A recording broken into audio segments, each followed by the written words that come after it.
தமிழ் சினிமாவின் முன்னணி நாயகனான விஜய் பிப்ரவரி 2ஆம் தேதி அரசியல் களத்தில் இறங்கி தமிழக வெற்றிக் கழகத்தை தொடங்குவதாக அறிவித்தார்.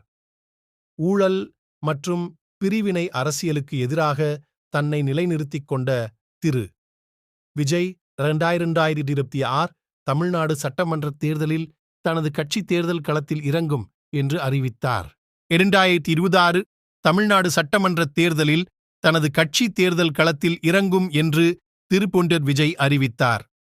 வரவிருக்கும் மக்களவைத் தேர்தலில் இருந்து விலகி யாருக்கும் ஆதரவளிக்காது ஒவ்வொருவரும் தன்னலமற்ற, வெளிப்படையான, ஊழலற்ற, ஜாதி மதசார்பு இல்லாத ஆட்சிக்காக ஏங்குகிறார்கள் என்பது உண்மை.